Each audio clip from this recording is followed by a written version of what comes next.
La centrale TC Énergie, située dans le parc industriel de Bécancour, sera convertie par Hydro-Québec pour répondre aux périodes de pointe.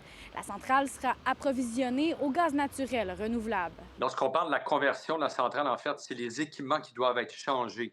Pour l'instant, cette centrale-là, elle avait été conçue pour fournir de l'énergie, ce qu'on appelle en base, donc de manière continue. Ça nécessite seulement quelques travaux là, pour s'assurer que cette centrale-là, notamment, pourra être démarrée à la demande. Cette initiative est vue par Hydro-Québec comme une police d'assurance pour lui permettre de disposer de puissance supplémentaire lors des journées les plus froides de l'hiver.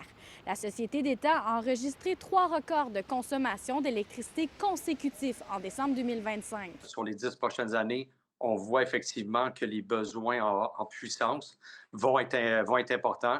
Et donc, cette centrale-là, à l'horizon 2028-2029, pourrait venir contribuer là, à garantir là, ces besoins-là. Mais La centrale sera utilisée de façon ponctuelle pour maintenir la stabilité et la fiabilité du réseau lorsque la demande atteindra des sommets. on parle d'un maximum de 300 heures par hiver ou par année. Sa capacité est d'environ 350 mégawatts, soit la capacité pour alimenter 70 000 résidences. Il y a des autorisations réglementaires à aller chercher du côté du gouvernement, certains permis municipaux là, pour réaliser les travaux de conversion de la centrale pour l'utiliser en pointe. Les travaux pour convertir la centrale auront lieu de 2026 à 2028 pour une mise en service espérée en 2029.